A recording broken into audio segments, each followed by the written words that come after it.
Hello, welcome back to Geek Warning, the podcast that puts the world's most interesting cycling tech and more into one place. I'm Dave Rome, Senior Tech Editor for Escape Collective. This week's a little bit different. Ronan is currently in France at the Tour de France, and for that we decided, first week of the tour, why not make a whole episode just about the tour tech. Ronan, how are you doing? Sitting here in Rouen. Whereabouts is that? It's in Brittany. It's also probably not how it's pronounced, but it's the best I can do. Okay. Gotcha. Okay. What day of the tour are we recording this on? We are recording on Christmas Day. Oh, wow. Time flies. Otherwise known as Time Trial Day, Stage 5. Oh, right. Okay. This is like Christmas for you. So thank you very much for taking the time to call in and speak with us on such a momentous occasion. The first tour time trial I attended, I was there before any of the riders and teams, so I'm figuring I probably have a bit extra time that I can dedicate to making a podcast this morning, and there's no sense in turning up that early again. Sure. Yeah. Although I'm sure the bikes look incredibly narrow to the wind before they arrive. Practically invisible, you might say. Yeah. Very good. Very good. All right. Well, yeah, this episode, we're going to talk about some of the things that Ronan's been capturing, been talking about, been seeing over the last week. And we will wrap up with our usual Ask a Wrench segment at the end, where I chat with Brad Copeland, answering a bunch of questions from our members. But for now, let's talk tour. So, top of the list, there's been a few new bikes. What has caught your eye, Ronan, in terms of new stuff, new bikes under the riders? I think probably the most interesting to me, and one that I wasn't aware of being on the way, was the new Merida. We're assuming it's a Merida Reacto, but Yep. whatever they call it, it's a new aero bike from Merida. All right, Ronan, for those that haven't seen your story on Escape Collective about this new Merida, what do you think it looks like, or what does it remind you of? I think it looks like what we all had hoped Specialized would make the new Venge, but Specialized seemingly have no interest in making a new Venge. But Merida, thankfully, have done something that, it's certainly an update on the last Reactor, which, hadn't been updated for about 6 years. So they seem to have brought it in line with many of the aero trends that we've seen in aero bikes in that intervening time. And so much thinner throttle profile on the head tube, and the head tube is also much deeper. It's got that sort of sculpting then that sort of extends back from where the top and bottom headset bearings sit, where the head tube obviously has to be wide enough to accommodate the bearings, but the part in between that is where they've reduced the width, and so you end up with this rather nice looking sculpting on it, or guide veins, so to speak, that then flow into the top tube, and the top tube's following a very similar trend to other bikes in that it tapers towards the seat tube. The seat tube itself is much deeper aero profile, and then you've got an update to the seat stays and the forks, and it's one of those where you could quite easily have walked past it and not noticed that this is a new bike, but actually then when you put the new bike and the old bike side by side, that is significantly different. Yeah, okay. And I think you mentioned it perhaps has a bit of Specialized in it, and I'd say if there's one brand that can copy Specialized and call it fair game, it's the one that owns a pretty significant share of the company. Yeah, that's probably, they're likely to get away with it, although I don't want to disparage Merida's attempts here or efforts in any way, because I think what they've done is it looks pretty good. The only fear for me, as I sort of mentioned in the article, is that when you take 6 years to update a bike, which I think is, to be fair, I think is brilliant for Play to Merida, get a design, stick with it, make the most out of it. We don't need to be updating products every 2 years the way some brands do. But if it works, it works. Yeah. But if I'm honest, there is also the risk there that they've sort of used this update to catch up to where everybody else is, and so does it quickly outdate again? If you compare it to something like the new Factor 1, then yes, but I don't think every manufacturer is going to end up with a bike that extreme. So, but yeah, good looking bike from Merida. Yeah, and I'd say historically speaking, Merida's in most of the markets they play in are typically on the more value-oriented side of things. So, that might also play into the design factors as well. That price is a factor in the end in the end design as well. So the ironic thing is that, having had the Reacto for 6 years and now updated it and delivered the update to their World Tour team Bahrain Victorious, as has been reported by, I think, Dan Benson, Bahrain won't be on Merida next year, so it'll be a 6 months that the team get to avail of that new frame. Yes. I don't know if we're going to get onto it later, but there's a whole lot of World Tour bike. Yeah, saddles. We'll get there. Musical saddles. Musical saddles. I love it. Okay, so all right. Well, new bikes. We've got the new Merida. Cervelo also have two. One that was spotted and then released just days later, and then another that hasn't been released yet. So the one that is now official is the S5. Their aero bike has been revamped. Yeah, I mean, this has been in use for a little while now. I think since probably Dauphiné, I think we first saw it break cover. What are some of the key differences? Because from afar, it looks quite a lot like the old one. It does, and I mean, even the old, if we're calling it that now, the old S5, which was launched in 2022, it was quite a bit similar to the edition, or the version before that. Very, very subtle updates that were quite hard to spot if they weren't pointed out to you.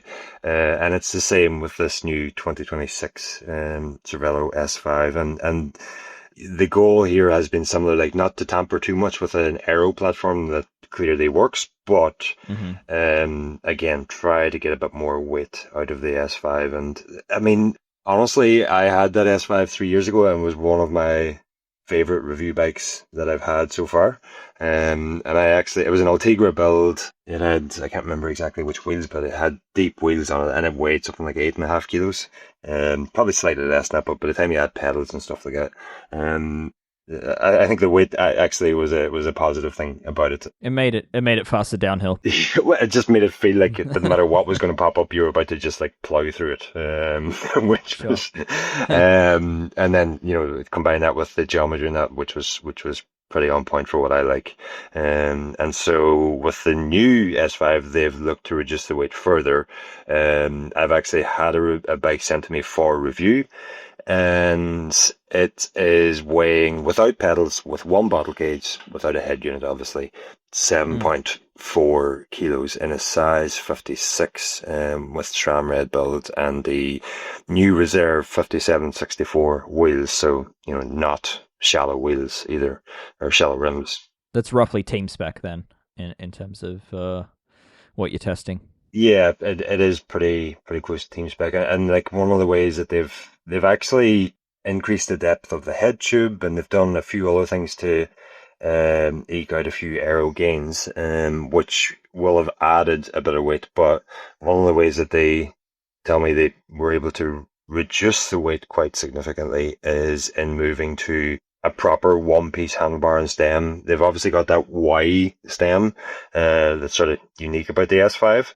Previously, on the bike that I had 3 years ago, that had a little bit of adjustment in it in terms of the angle of the handlebars. The stem attached with two bolts on either side on the underside of the handlebar, and you could rotate that, not very much, but you had some adjustment in there. That's now gone, and it's a fixed one-piece bar and stem. And Alex actually wrote the news piece on this up for the website there. It's on escapecollective.com now with more details on it.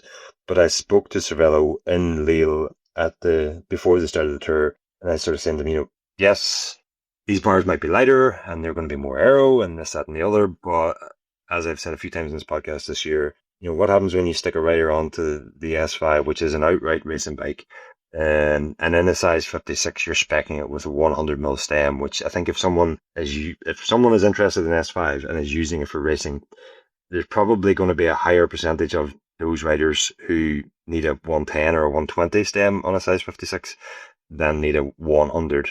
And then you're also getting into the fact that, if it forces the rider into a less aerodynamic position, whatever gains Cervelo or any other company are able to eke out with a one-piece handlebar will be lost to that suboptimal position. And Cervelo told me, well, actually what they're going to do is, if you buy the new S5, you have 30 days. Anytime within those 30 days, you can bring the bike back and get a new handlebar and stem free of charge in whatever size you want.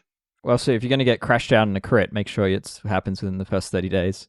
Yeah, that would be optimal. I'm assuming they're going to insist that you change to a different size. They're not going to let you. Oh, I have this 12 by 36. I'd like to change it to a 12 by 36. I don't think that'll work. Yeah, I mean, in defense of people that have let themselves go a little bit in terms of flexibility and conditioning, I'm gonna defend the choice of the 100 mm stem on the Aero race bike, but I'm not saying nobody should have that, yeah, but I do think, if we talk about the intended use case for the S5, it is high performance for sure, and we've often talked about. Yeah. No, I was just going to say, like, it's a high performance bike and it's designed for top level racing. But the reality is the people that typically buy these bikes are maybe not always top level racers. So here's the question I have, Dave: is like, should we expect bikes like this to be spec'd for the intended use case, and then those who are not using the bike for the intended use case have to make the adjustments, or should we spec it for customers who are going to use it outside the intended use case, and those who want to use it as it is intended then have to go through the time-consuming challenge of fixing it to the intended use case? I got a bit complicated with it. It's the impossible thing to answer. I'm going to say ideally brands would just allow more customization at the point of purchase to solve for this. I think in reality, though, you can't blame a brand for going the path that was likely going to please the most number of customers. And I think by them, if they were to spec it with a 120mm stem, as most top level racers would ride it with, or in that vicinity, I think they'd probably say goodbye to a lot of sales. And end of the day, I mean, they're sponsoring the teams to sell the bikes. So I'm going to take the neutral approach on this, which is they exist to be sold, and unfortunately, I think they're taking the path that is best for that metric. For me, I think the main thing here is that they are at least now offering a free of charge. Yeah, that's awesome. That's really good. And I mean, it's not entirely free of charge because you either have to spend your own time making the change yourself, or you'll have to pay a mechanic. And Cervelo won't cover the cost of a mechanic to change it. Yeah. But it's certainly it's progress. Yeah. That's progress. Yeah. Cool. All right. Well, that's one Cervelo. I think it's also worth noting that new one-piece handlebar and stem, where a lot of the weight savings have come from, I believe, is actually backward compatible with the 2022 generation of the S5. Yes. So there is if you're looking for some additional drag savings and additional weight savings off your current, what was a new S5 as of a week ago, then I would there is going to be an upgrade path for you there. Quite similar to what Specialized did with its SL7 tarmac, you can change with a handlebar and get most of the gains. So anyway. I have ridden this bike twice, but it's the only 2 rides I've done since I finished the circumnavigation, and I was beyond empty. So I can't. No part of me was functioning well. So I don't yet have a full feeling for what it's like. And then also having hauled a heavily laden bike around Ireland for 10 days beforehand, picking up the S5, I thought, wow, this is light.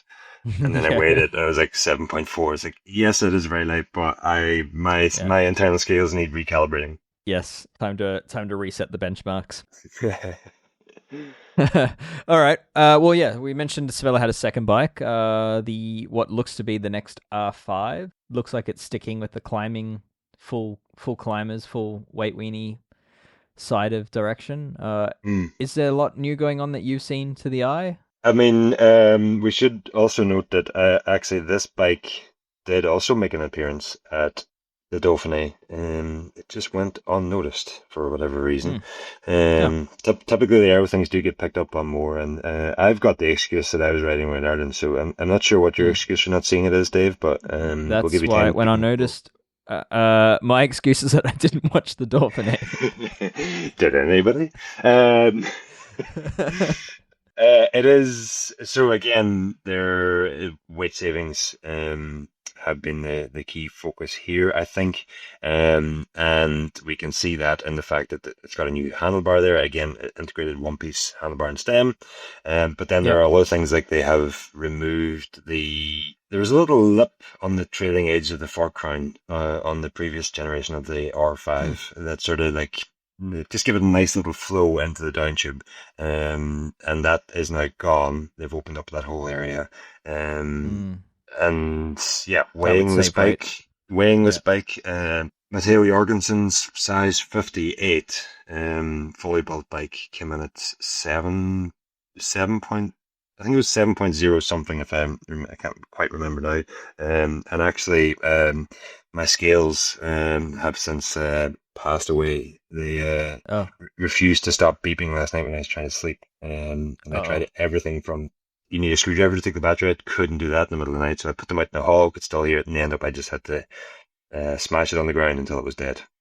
They didn't pass away. You murdered them.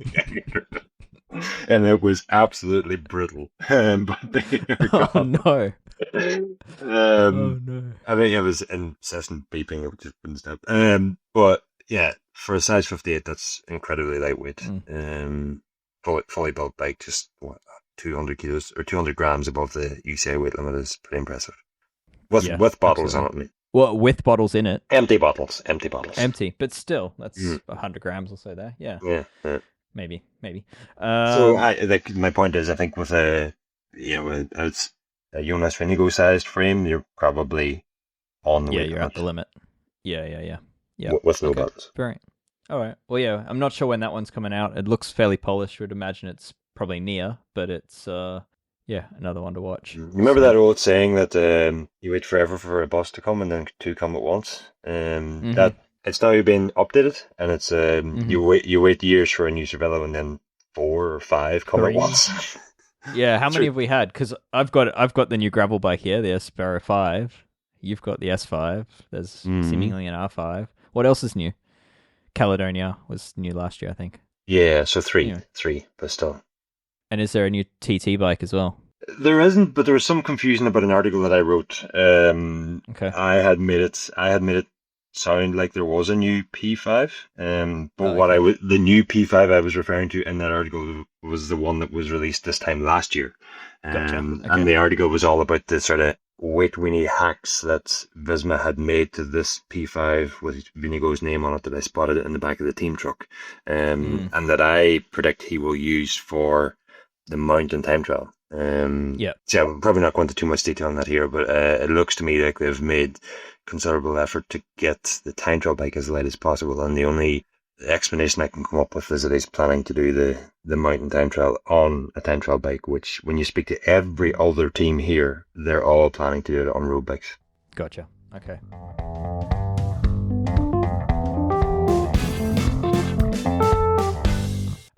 Next on the list is, you mentioned this. What did you just call it? Musical saddles? Musical saddles, yes. So what's the story here? What's happening? The story is, as we understand it, that Ineos are currently, as one industry source told me, talking to everybody because they need bikes for next year. They haven't spoken to me. I think the everybody they meant was manufacturers of bikes, Dave, not reviewers of bikes. But yes, Ineos seem to be parting ways with Pinarello, although that is unconfirmed at the moment. What is not confirmed, because Pinarello, Q36.5 and Scott, none of them would officially comment on next year. But from multiple sources that we have very, very close to, manufacturers, teams, the whole works, it seems like Pinarello will move to Q36.5 for next season, joining up with their golden goose, Tom Pidcock. And also just makes so much sense on so many levels when you consider Ivan Glassenberg now owns Pinarello and Q36.5, and it just makes sense on a whole lot of levels. Very, very easy to put 2 and 2 together and get 44 with these things. Speaking to reliable sources, very, very close to these things, that is a done deal at this point, and that leaves Ineos then sort of in negotiations with other brands looking for Mm. replacement bikes. I still think there's a chance, given how long term the partnership has been and how successful it has been between Pinarello and Ineos, perhaps Pinarello come in to, bail the team out for one more year or something like that. Yeah, even if it's just as like a equipment sponsor rather than with like a money behind the deal, Yeah, right? yeah, and Yeah. and the money. I mean, Ineos just brought in Total Energies as a sponsor. Speaking to Mm. people on the ground, that's not a small sponsorship. It's probably somewhere in the region of 5 to 10 million or something like that. Right. And so the money issue might not be a huge problem for next season. But again, getting back to, I mean, I've spoke to at least 12, 13, 14 different people on this, all very, very well versed on all these things, and any of us are definitely on the hunt for a new bike supplier. And like yeah, speaking like you did some original reporting again. Like Escape Collective is, I'm going to just say, is the website to be at this month if you're following the tour or you want to follow the tour. But you had an exclusive on really strong rumors, well sourced rumors pointing towards Remco moving to Red Bull. Mm. But prior to that, it would have made sense if the rumors proved true of Remco going Ineos, then obviously the answer would have been Specialized to Ineos. But all reporting that you've done suggests that that is not going to happen, and that Remco, if he moves, will move to Red Bull. So yeah, it does signal that Specialized is not going to happen with Ineos. And maybe that's how Ineos have found themselves in this situation, and that they're hoping to bring in Remco, which would then also bring in Specialized bikes. And Yeah. a small sidebar of information, I had been told by a few people that Sir Jim Ratcliffe's favorite bike is Specialized, and Oh, apparently he owns something like 40 of them and wants the team to be oh riding my, Specialized. oh my. Uh, so yeah, that He's almost got enough just to kit out the team. yeah, I mean, yeah, he could like if he it's certainly enough to keep him going for road stages anyway. But Huh. yeah, purely absolute speculation at this point. But perhaps they were trying to keep that slot open in the hope they still get Remco and then bring in Specialized. But yeah, everything we understand at the moment suggests that isn't going to happen. Which then sort of, as I said in the article, Remco kind of is the cork in the bike sponsorship bottle at the moment. And once he settles where he's going, it's Yeah. gonna everything else. It's sort of it won't fall into place, but there will be a lot of people thinking, "Oh crap, what do we do now?" Yeah. So I think the musical saddle side of things is that assuming Pinarello is off to Q365, Mm. uh, and leaving Ineos without a bike brand, then that leaves Scott shopping around. Mm-hmm, The mm-hmm. other brand is Merida. Is that correct? Because Bianchi is moving from Arkea to, where are they moving to? What's the rumor there? Bianchi are going to Bahrain. Bahrain are dropping Merida. There's no indication Okay. yet where Merida are going, but given the size of that company, they're certainly one that could step in to fill an Ineos gap. Yeah. Another brand that we've been told Ineos spoke to extensively was Canyon, but that deal Interesting. is now off. It seems to have got to very advanced stages, but Canyon told me yesterday that Ineos will not be on Canyon bikes in 2026. That Hmm. was the quote, like it was that direct.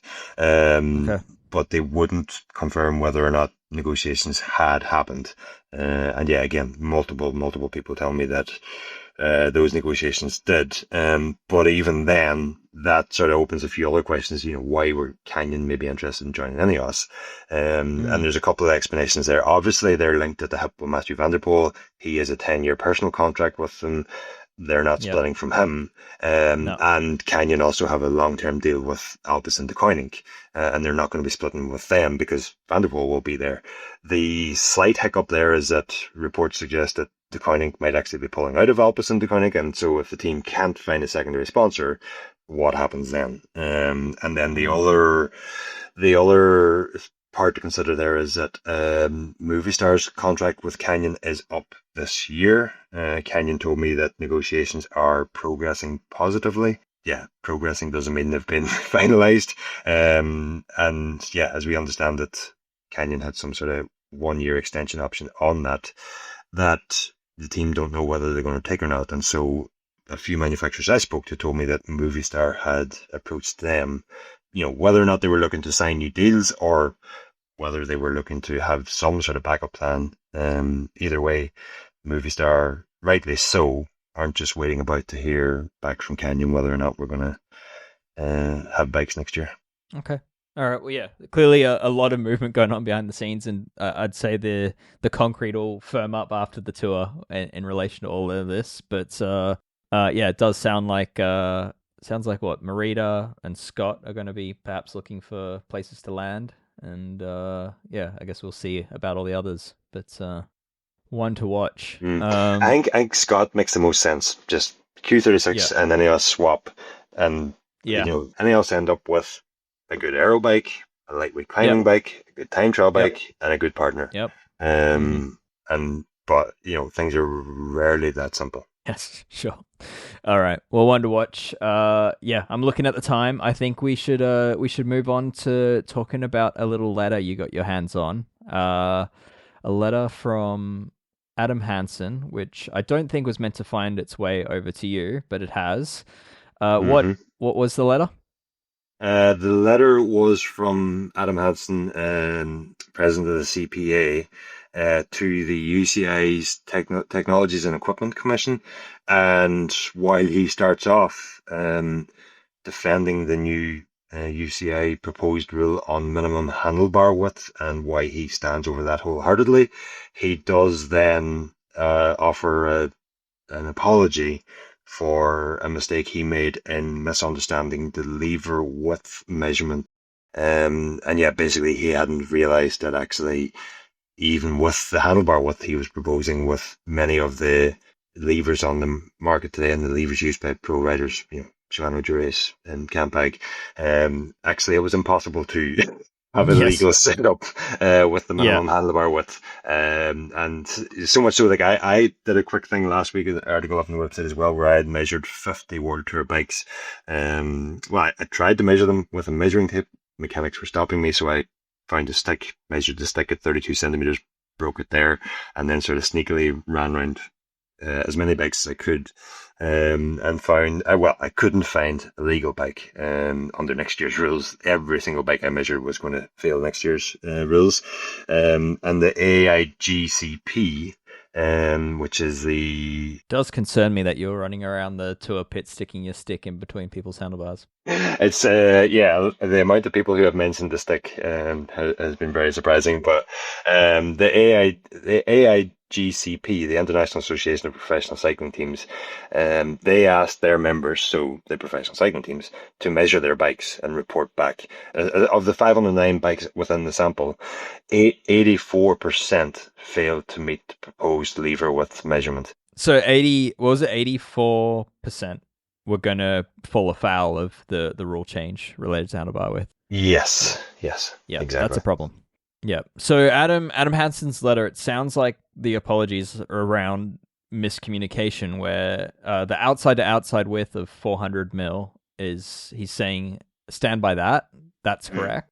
But what was incorrect is the inside to inside of the 320 mil measurement. And basically saying that he had meant for that measurement to be measured sort of center to center, and that if you are measuring it inside to inside, it is incorrect, and that he's proposed the rule be changed to 280 millimeters in that inside to inside measurement, so giving an extra 4 centimeters of leeway. You may call it a communication issue, Dave. I would prefer to call it a process issue, and that when you make up arbitrary numbers that have no basis in science or not backed by any data, you are more likely to end up with something that's just utterly ridiculous. Yeah, fair. I mean, I'm going to say, like, I'm not going to fully defend the rule change here, but this does, what Adam Hansen's sort of reproposed and sort of clarified does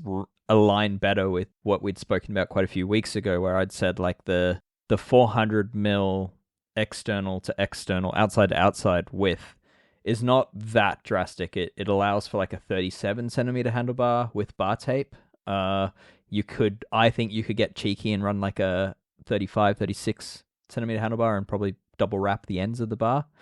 Yeah, so I think that measurement doesn't bother me.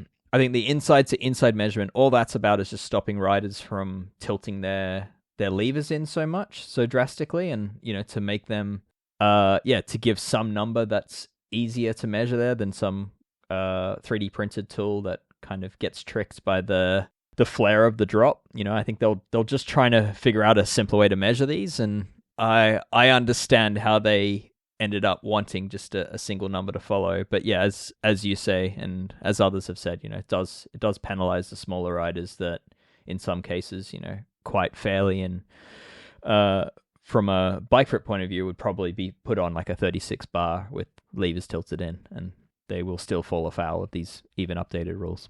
I just wonder, take the measurement out of it. But if somebody had gone to either you or I or even Adam Hansen when he was racing, or when we were racing, and said, right, from tomorrow, we're going to make your handlebars 4 centimeters wider. Yeah. And why are we doing that? Oh, we're doing that because at the moment you're too narrow, and that's allowing you to go faster. And by being wider, we think it's going to be safer.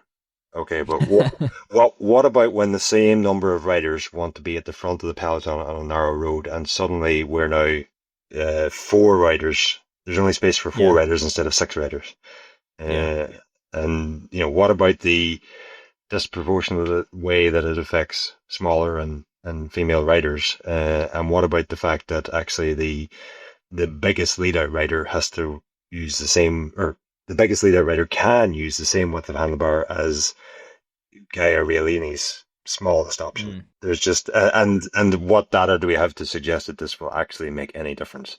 And then if you were running a bike brand and suddenly 90% of the handlebars that you offer are now illegal, and you have to cut new molds, make new ones that are legal for some number that's made up in Eagle, or you're getting into cycling, or your kid's getting into cycling, you've just spent 10 grand on a bike, and suddenly you're told, actually, those rims that you bought that were entirely legal at the time are now illegal, and those handlebars are also illegal. So that'll be another 5 grand, please, so we can make your bike compliant. I mean, and all the while, the Tour de France can have 2 corners in the final 300 meters of stage 2 or 3 or whatever it was, and nobody bats an eyelid. I'm definitely not advocating that all of these rules make perfect sense or that they're fair. But what I am getting at is that, I mean, this is something we discussed quite a few weeks ago, but the rules of these handlebar measurements were brought in with the idea of like too many riders bringing their hoods in too sharply and leaving like the brake levers sticking wide or proud of the handlebar width. That is a safety issue. And also, like, the manufacturers, we had a 350 mil minimum width rule in place with the UCI for bar width, and basically all they did was just do flared bars to get around that rule quite cheekily. And in a sense, fine, but like if you're in a pack and you're sprinting or you're out of the saddle in the hoods, you've now got this flared drop that's able to hook on more easily than it ever was to other riders. So I think there is a safety issue there that they needed to fix, and unfortunately they've just decided one size fits all. But I also don't disagree with just trying to figure this one out, and end of the day they have to put a number on it somehow. And to clarify, I'm all for using equipment to slow riders down, but first of all, there are so many other things that need done first. Like not having an S bend in the final 300 meters of one of the biggest stages of the year, and also they have to be equipment changes that are actually going to work and apply fairly. And now you could argue whether any can apply fairly, but I mean, rather than compromising someone's bike fit, we could mandate vented helmets. A helmet has to have 32 vents of X dimensions or whatever, and you can no longer use aero socks. You have to use cotton socks, and of course all the attention will turn to making the fastest cotton socks you possibly can and the fastest vented helmet you possibly can, and that will favor the teams with the biggest budgets. But those things will actually slow the riders down for a temporary moment. I mean, I feel like, as you say, like the science will just move on, and the teams with the R&D budgets will be first to making those products faster, and it'll just be yet another technical gain, and we sort of start all over again. So, One other thing I do want to say though is like I think you've hit the nail on the head there, although you didn't actually say it, is that the UCI enforced a poorly conceived and poorly written rule, and now they've come up with even more poorly conceived and even worse set of rules to undo the wrong of before. But we all know two wrongs don't make a right. If the issue is actually the flare and the drop, then regulate what flare you can have on a drop. We don't need to compromise everybody's bike fit. Yeah. Yeah, or regulate that your brake lever can't sit proud of the side of the drop, right? Like, something simple like that. Yeah. And finally on it, because I know we need to move on, but I mean, the other solution that probably is actually the fairest way to do it is, and it isn't perfect either.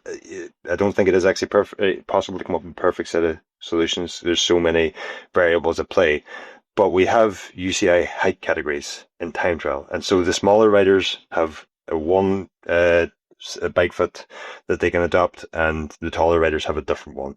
And I don't know, maybe it needs to grow to 4 or 5 different height categories instead of 3, but probably something similar on the road would have been a much fairer way to do it. And for me, that would also include the minimum weight, because that's been a problem for years as well, is that the smallest riders and the lightest riders have the same weight of bike as the biggest, heaviest riders. And a height category for the road, as frustrating as that may be, probably is a fairer way of doing it just now, as I'm thinking off the top of my head. Yeah, right. Well, I think we've solved everything. We can just send this episode off to the UCI and job done. Yeah, we can send it off to the UCI and they can ignore it. Yeah. Anyway, I think it's definitely in flux. I think with all these rule changes, new workarounds come about and prove that the rule changes were perhaps silly, and I think we're about to see that.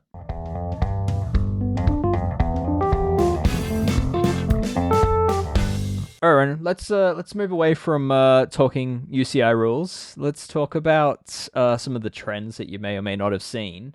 Trends are hard to do because it's not like you can get around and measure every element of every single bike being raced, and the bikes get changed from day to day as well. But are there any certain technical trends that you've spotted that stand out as changing or interesting? There's one trend I spotted in that every bike I measured was illegal on the next year's.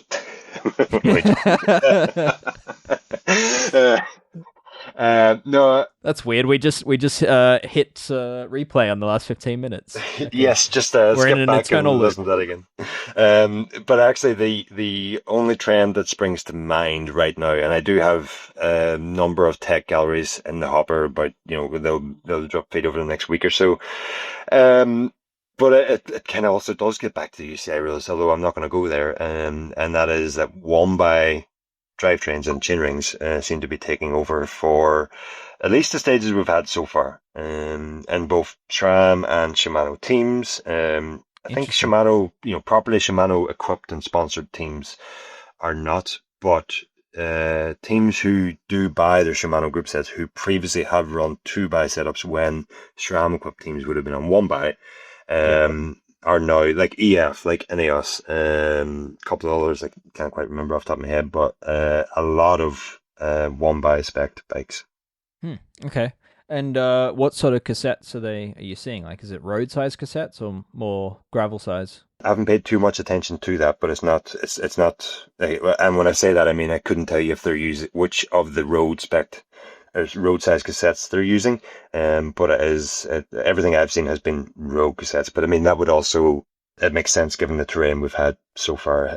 We haven't been into the high mountains yet. I don't expect that the same teams will run 1-by in the high mountains. It's something that we've all been aware of as a potential gain for years already. While you might have had individual riders or individual teams doing it before, there's just so much 1-by in the peloton for these flatter stages this year. Interesting. And what do you think's been driving that in these earlier stages? Is it like there's been some cobbles that we've seen? Is it chain security, or is it just like aerodynamics in sprint finishes? Incredibly, despite I think it was stage 3. I do not know how they got from that start town to that finish town without covering some of the Paris-Roubaix cobbles, because you're just in that area. It probably would have been easier just to navigate had they just decided, right, we're going to have a few cobble sectors.